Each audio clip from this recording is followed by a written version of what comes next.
입이 심심해서 집었을 뿐인데 몸은 이미 비명을 지르고 있을지 모릅니다. 짜게 먹는 줄도 모르고 살았는데 혈압은 슬금슬금 오르고 아침마다 얼굴은 퉁퉁 붓고 물은 자꾸 당기죠. 그런데 더 무서운 건 싱겁게 먹자니 맛이 사라질 것 같다는 그 공포입니다. 오늘 그 공포 아주 현실적으로 부숴드리겠습니다. 많은 분이 나트륨 줄인다고 하면 머릿속에 바로 처벌 같은 식단이 떠오르십니다. 무맛, 노잼, 한숨 나는 밥상 말이죠.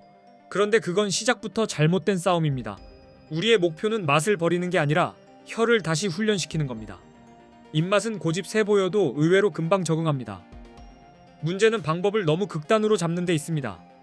첫 번째는 소금을 한 번에 끊지 말고 아주 교묘하게 늦추는 겁니다.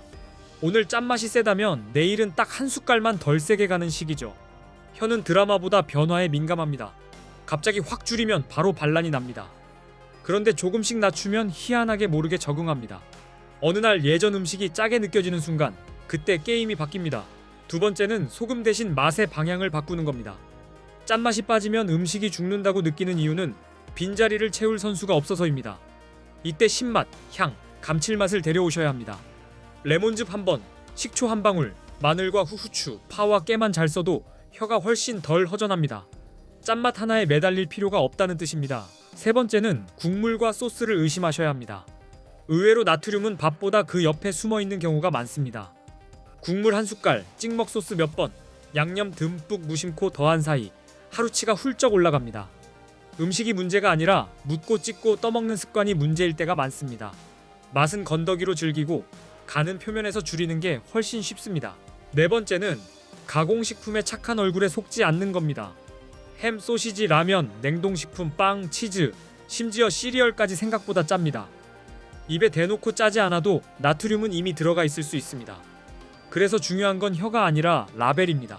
나트륨 수치를 한번 보기 시작하면 아마 깜짝 놀라실 겁니다. 조용한 범인이 너무 많거든요. 다섯 번째는 배고플수록 짠맛을 더 찾는다는 사실을 이용하는 겁니다. 너무 허기지면 뇌는 빠르고 강한 맛을 원합니다. 그때 자극적인 음식이 세상 제일 맛있어 보이죠. 그래서 식사를 너무 늦추지 않는 게 중요합니다. 미리 과일이나 견과류, 삶은 달걀 같은 걸 챙겨두면 폭주를 막을 수 있습니다. 공복을 다루는 사람이 결국 간도 다루게 됩니다. 여섯 번째는 집에서는 싱겁게, 밖에서는 선택적으로 먹는 전략입니다. 모든 끼니를 완벽하게 관리하려고 하면 오래 못 갑니다. 현실은 회식도 있고 배달도 있고 여행도 있죠. 그래서 더 중요한 건 평균입니다. 외식 한 끼가 있다면 집밥 두 끼를 가볍게 가져가면 됩니다. 완벽주의보다 균형 감각이 오래 갑니다. 건강은 단거리 경주가 아니라 생활의 누적이니까요. 여기서 아주 중요한 착각 하나만 더 잡고 가겠습니다. 땀 많이 흘리니까 짜게 먹어도 괜찮다. 이 말 자주 하시죠. 물론 상황에 따라 전해질 보충이 필요할 때는 있습니다. 하지만 대부분은 평소 식사에서 이미 충분히 들어오는 경우가 많습니다. 운동했다는 이유로 매번 자극적인 음식으로 보상하면 몸은 회복보다 과부하를 먼저 기억하게 됩니다. 입맛을 바꾸는 가장 쉬운 출발은 내가 자주 먹는 한 가지 음식부터 손보는 겁니다.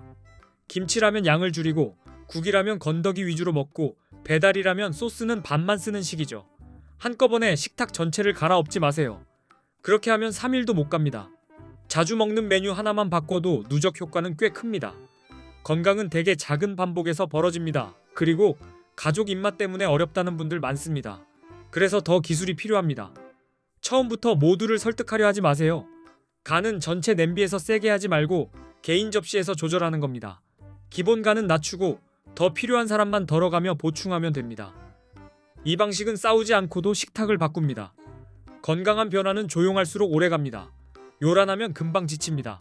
결국 나트륨 줄이기는 맛과 전쟁하는 일이 아닙니다. 내 몸이 진짜 원하는 맛을 다시 찾는 과정에 가깝습니다. 처음 며칠은 밍밍하다고 느낄 수 있습니다. 하지만 그 문턱만 넘으면 혀가 살아나고 붓기와 갈증이 줄고 음식의 결이 더 또렷하게 느껴집니다. 짜지 않게 먹어도 맛있다. 이 말은 위로가 아니라 훈련 끝에 생기는 현실입니다.